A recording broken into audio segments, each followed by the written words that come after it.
Goeiedag, ek groet jou in die kosbare naam van Jesus Christus. Wat ons ook al op fokus, word ons op die ou einde van die dag. Die dinge waarin ons meeste van ons energie en aandag insit, is gewoonlik die dinge wat die vinnigste ontwikkel in ons lewens. So as ons net op die negatiewe dinge in ons lewens gefokus is, word ons naderhand negatiewe mense. Alles, insluitend ons gesprekke, word dan negatief. En so verloor ons gou ons vreugde en leef ellendige lewens.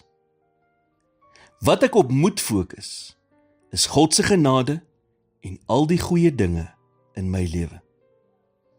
Fokus op wat jy wel het, nie op wat jy nie het nie. Daar is 'n gesegde wat sê, keep your eyes on the donut, not on the hole. Fokus jy net op jou probleme, of op die oplossings ook? Want watter manier jy ook al na die donut kyk, het niks aan die donut verander nie. Maar dit het wel jou fokus verander. Te veel keer fokus ons net op wat ons nie het nie, en op wat nie reg is in ons lewens nie.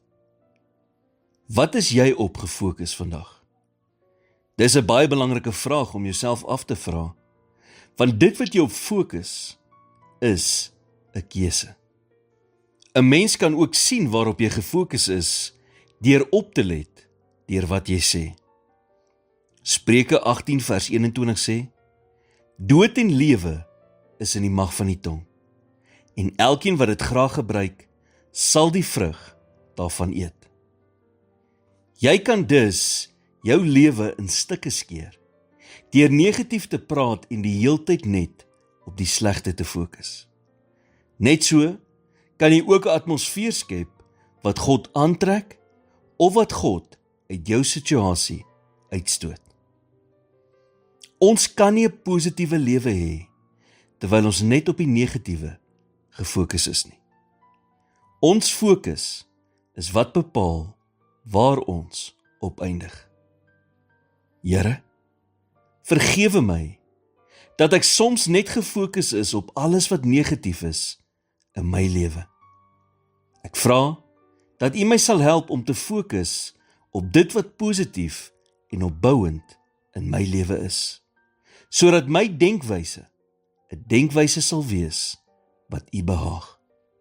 In Jesus naam bid ek dit. Amen.